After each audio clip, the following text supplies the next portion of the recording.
Rede Brasil News. Informação de qualidade para você.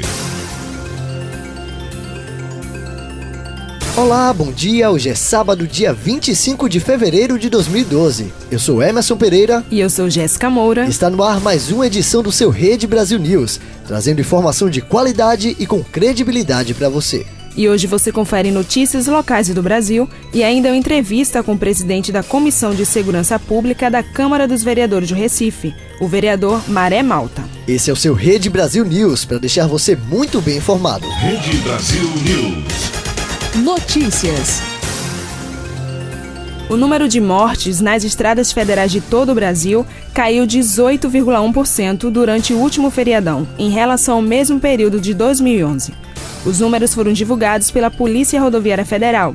Este ano, foram 176 mortes. Já no ano passado, foram 216. O número de acidentes e feridos também diminuiu em relação a 2011. Foram 3.346 acidentes em 2012, contra os mais de 4.300 no ano passado. De acordo com a diretora-geral da Polícia Rodoviária Federal, Maria Alice Nascimento, a operação foi conjunta, incorporando todas as polícias que estão ligadas à área de trânsito, como guardas municipais, além das polícias militar e civil. Em Pernambuco, os números também foram positivos. A Secretaria de Defesa Social do Estado, SDS, registrou queda de 11,5% no número de crimes violentos, letais e intencionais, em relação ao feriadão de fevereiro do ano passado. De acordo com informações do órgão, foram contabilizados 69 homicídios, 9 a menos que em 2011. Crimes contra patrimônio, como roubos e furtos, tiveram um acréscimo de 8%, com 425 ocorrências em focos oficiais de folia. Já o número de crimes relacionados com drogas, como porte, uso e tráfico de entorpecente, teve uma redução de 27%, com 62 casos. O 1º Batalhão de Trânsito notificou 629 motoristas durante os 4 dias de feriado. Documentação irregular do veículo e do condutor foi a maior causa de autuação. Senai vai investir 3 bilhões de reais em educação profissional até 2014. Mais informações com a repórter Araceli Nóbrega. O Senai pretende investir 3 bilhões de reais até 2014 na expansão da sua rede de educação profissional. Metade do dinheiro sairá do empréstimo do Banco Nacional de Desenvolvimento Econômico e Social, o BNDES.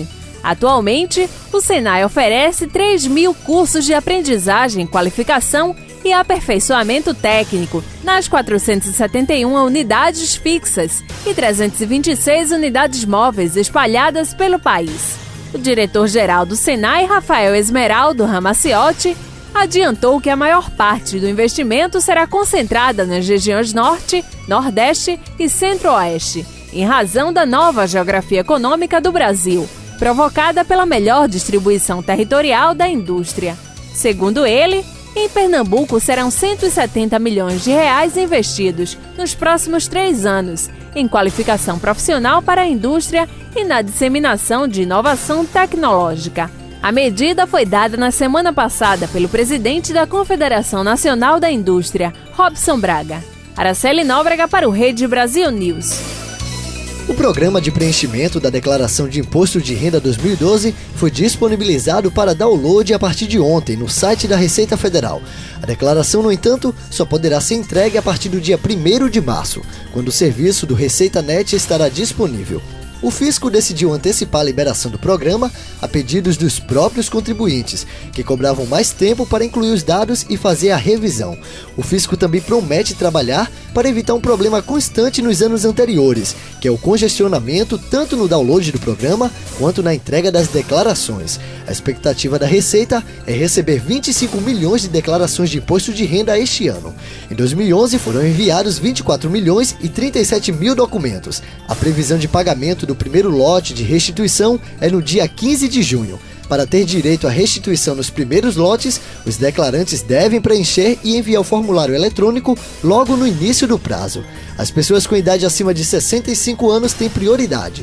Quem teve renda superior a R$ 23.500 em 2011 está obrigado a enviar o documento no prazo que vai de 1º de março a 30 de abril. Também entram na obrigatoriedade os brasileiros que receberam rendimentos superiores a R$ 40 mil isentos. Donos de terras ou qualquer outra propriedade no ano passado com valor superior a R$300 mil também é obrigado a mandar o documento, assim como os estrangeiros que passam a viver no Brasil. Mais informações podem ser obtidas no site da Receita, que é o receita.fazenda.gov.br. receita.fazenda.gov.br. Empregadores podem consultar ficha de candidatos no SPC e na Justiça antes de contratar. Você confere agora com a repórter Ana Macário. O Tribunal Superior do Trabalho divulgou essa semana a decisão tomada por unanimidade que as empresas podem fazer consultas no SPC, Serasa e em órgãos policiais e do Poder Judiciário antes de contratar empregados. A ação havia sido movida pelo Ministério Público do Trabalho, que entendeu que a pesquisa era discriminatória. O caso começou a ser apurado em 2012, por meio de uma denúncia anônima, que informava que uma rede de lojas de Sergipe fazia pesquisa durante o processo seletivo. A empresa se recusou a mudar a conduta e o Ministério Público decidiu abrir uma ação civil pública.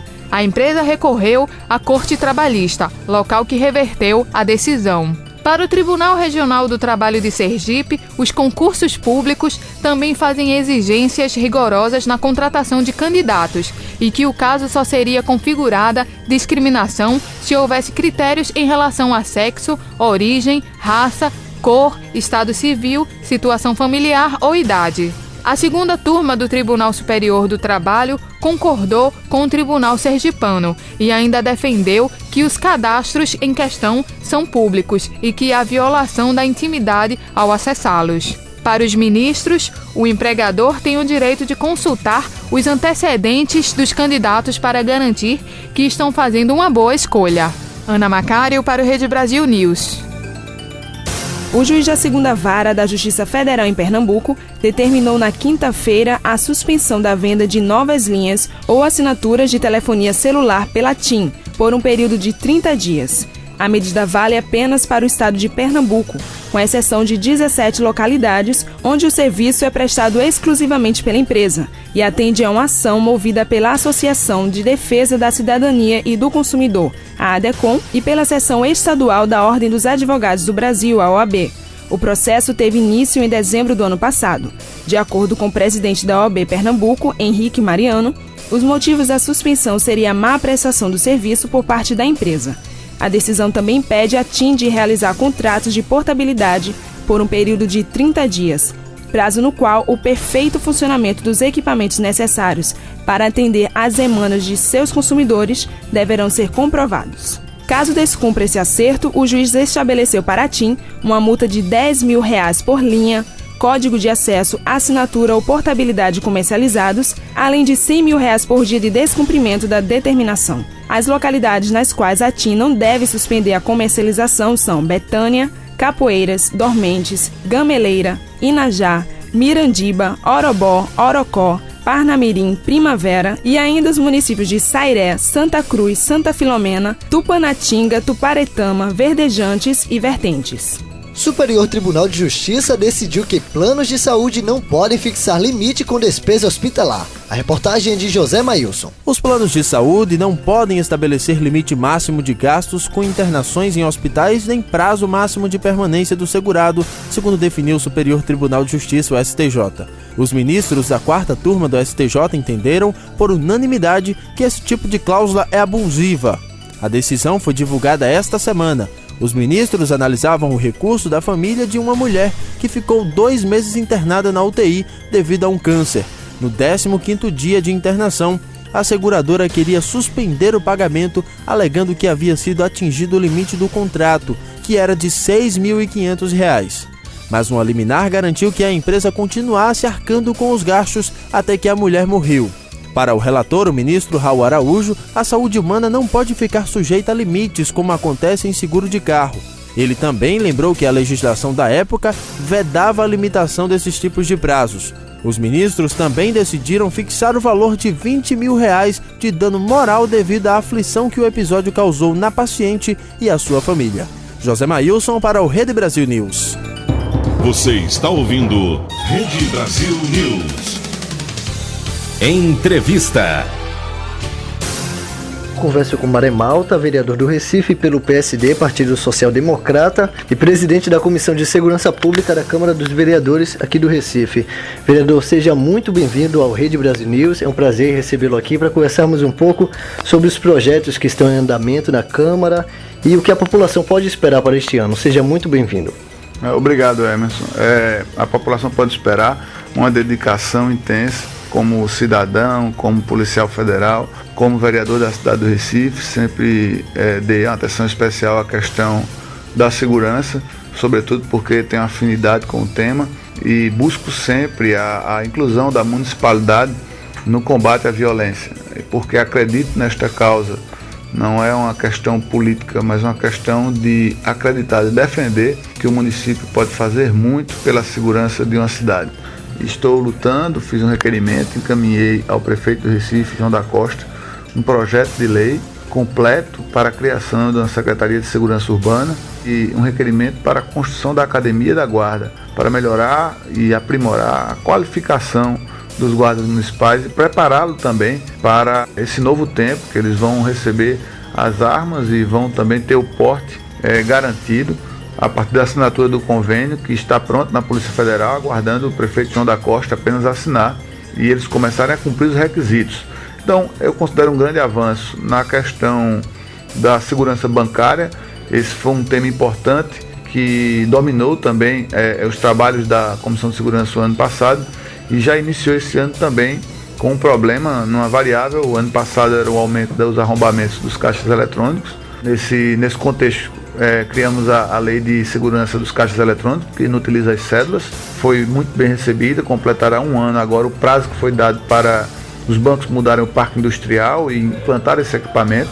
Temos leis de segurança bancária aqui, altamente desenvolvidas, leis que podem tornar o Recife uma ilha de segurança. Se os bancos cumprirem o que está na legislação, teremos uma sensação de segurança, teremos uma melhor qualidade na oferta desse serviço por parte deles. Hoje está diretamente ligado os assaltos à questão ou às agências que descumprem. A gente tem efetivamente esse problema hoje.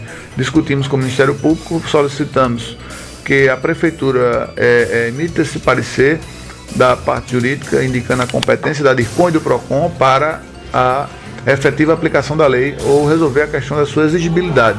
Em relação aos guardas municipais começarem a utilizar armas, tem algum prazo de quando eles comecem a utilizar esses equipamentos e como vai ser a preparação para que eles utilizem isso? O convênio é uma carta de intenções, é um contrato onde ele vai se comprometer a cumprir os requisitos legais exigidos pela Polícia Federal, que são muitos requisitos e eu já vi o contrato, é rigoroso, são mais de 120 horas de tiro.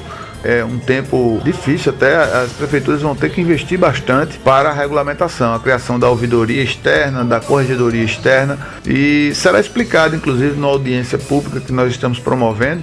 Eu estou em contato com o delegado Eduardo Passos, que é responsável por esse setor, e vamos marcar uma audiência para explicar a toda a Guarda Municipal, a sua representação, os limites do seu porte e a responsabilidade, sobretudo, do uso da arma. Mas acredito que melhorar a segurança é fundamental e a Guarda Municipal tem condições e vai atuar muito melhor para a segurança, tendo condições de afastar a criminalidade do público.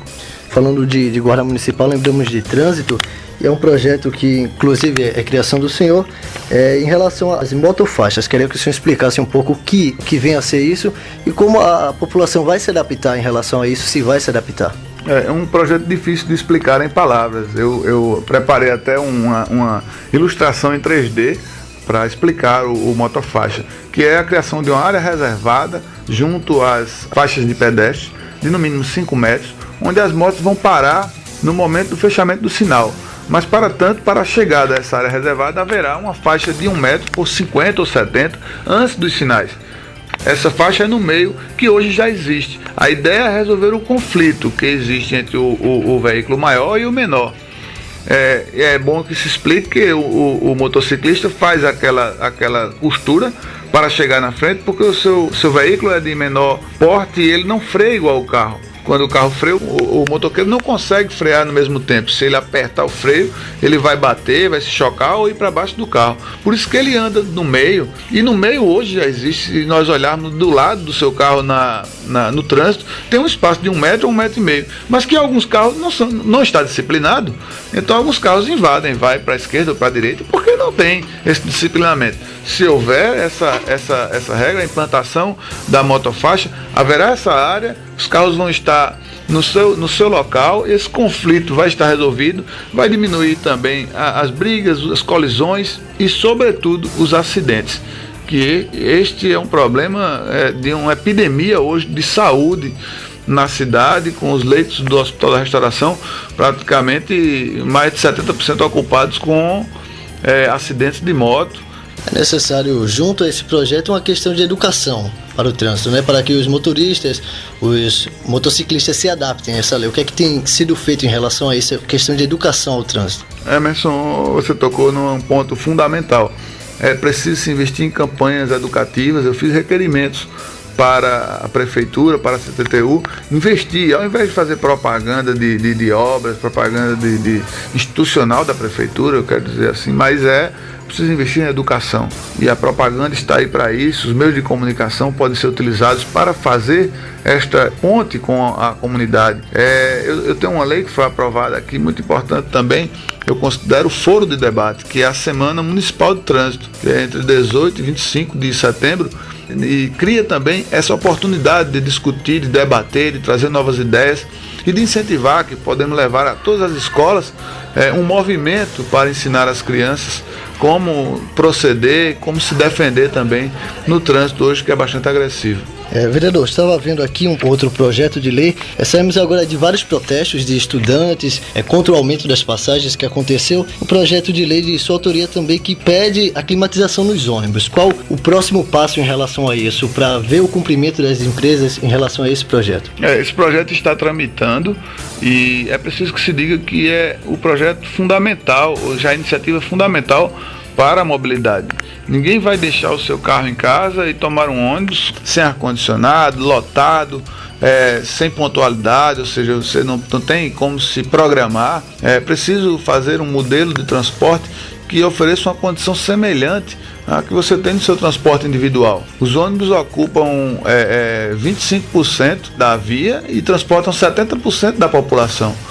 É preciso se valorizar esse transporte, porque o transporte individual está ocupando 70% e transportando 25% da população. É preciso que seja implantado um sistema modelo, um sistema que ofereça um conforto similar, para seduzir o usuário do transporte individual a utilizar o transporte coletivo, com corredores exclusivos, como acontece hoje em Curitiba, em Bogotá, e que estão sendo também valorizados agora a partir dos investimentos para a Copa do Mundo, no corredor leste-oeste, aqui em Recife. Vamos ter a oportunidade de conhecer um sistema novo. Este projeto da climatização está em andamento? Está tramitando na Câmara, está nas comissões. Eu vou acompanhar e vou lutar para que ele seja aprovado na Câmara do Recife e a gente possa oferecer aos recifenses, eu acho que o primeiro passo para combater os problemas de trânsito hoje no Recife, melhorando a mobilidade. Há um prazo, vereador, de quando ele deve ser votado na Câmara?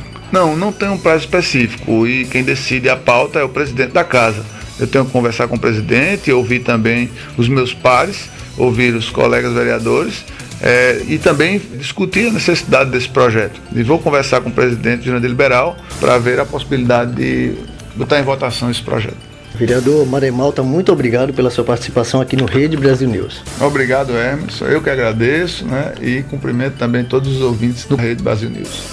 Essa foi a entrevista com o presidente da Comissão de Segurança Pública da Câmara dos Vereadores do Recife, o vereador Maré Malta. E você fica agora com um giro de notícias. Governo estuda tornar crime a exigência de cheque calção por hospitais. A reportagem é de Carolina Pinto. O governo federal estuda tornar crime a exigência de cheques calção por hospitais particulares. Foi o que informou esta semana o ministro da Saúde, Alexandre Padilha.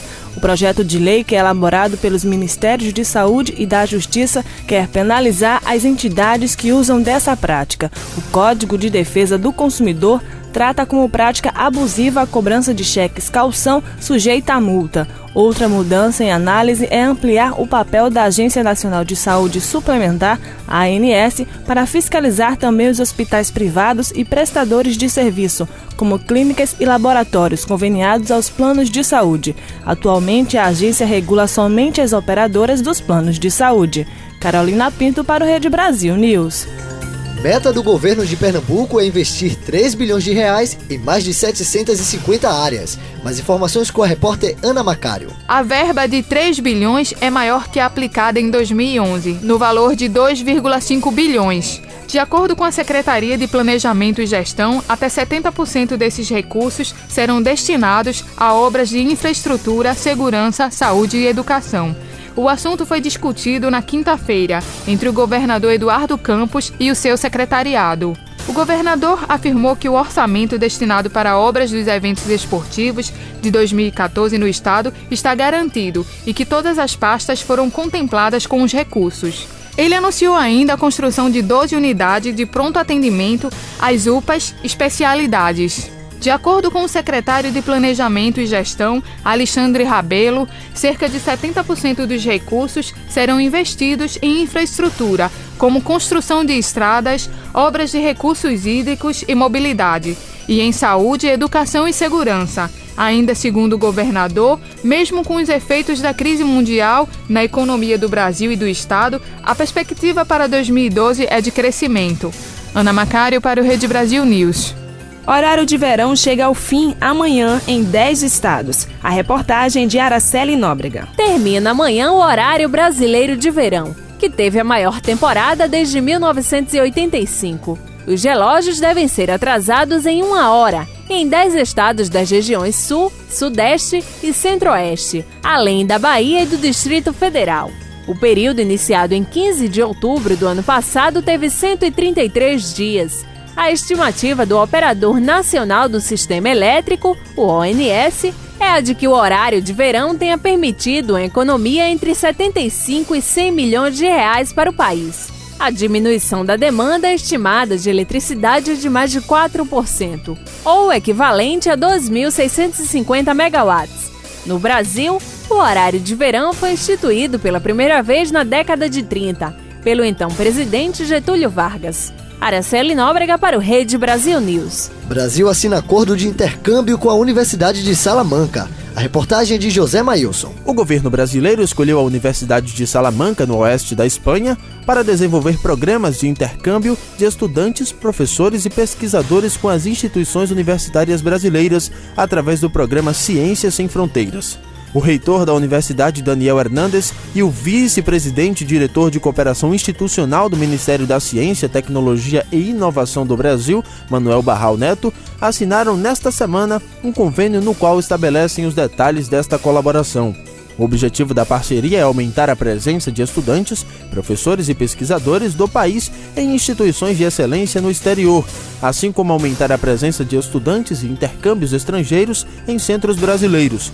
O programa é administrado pela CNPq, Conselho Nacional de Desenvolvimento Científico e Tecnológico, que selecionou centros de excelência no mundo todo e assinou também acordos com instituições dos Estados Unidos, Reino Unido, Alemanha, França e Itália. O governo do Brasil deve destinar nos próximos 4 anos $1 bilhão para financiar essas bolsas de estudos, pelas quais serão beneficiados um total de 100 mil estudantes. José Mailson para o Rede Brasil News. Governo bloqueia a conta de 729 mil beneficiários do Bolsa Família. Confira a reportagem com Carolina Pinto. Os beneficiários do Bolsa Família que não receberam o benefício em janeiro e fevereiro têm até a próxima quarta-feira, dia 29, para atualizar os dados cadastrais. De acordo com o Ministério do Desenvolvimento Social e Combate à Fome, os responsáveis pelas famílias devem procurar a Prefeitura a fim de confirmar ou alterar informações que constam do Cadastro Único para Programas Sociais do Governo Federal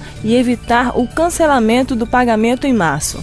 O Ministério informou que 729 mil famílias tiveram os benefícios bloqueados por não atualizarem as informações do Cadastro Único. A atualização cadastral é periódica e funciona como um dos mecanismos de controle do Programa de Transferência de Renda, que atende a 13 milhões e 300 mil famílias. O programa atende famílias com renda por pessoa de até R$ 140 por mês. Os valores dos benefícios variam de R$ 32 a R$ 306, de acordo com o perfil de renda e o número de integrantes. Para continuar recebendo o benefício, as famílias precisam manter os filhos na escola, a agenda de saúde em dia e atualizar pelo menos a cada 2 anos os dados de renda, número de integrantes, endereço e a escola dos filhos. Carolina Pinto para o Rede Brasil News. O seu Rede Brasil News fica por aqui. Estaremos de volta no próximo sábado, no mesmo horário, às 6h30 da manhã. Lembrando que este programa estará disponível na nossa página do Facebook. É só acessar facebook.com/Rede Brasil. Bom dia e um ótimo final de semana para você. Bom dia. Rede Brasil News. Informação de qualidade para você.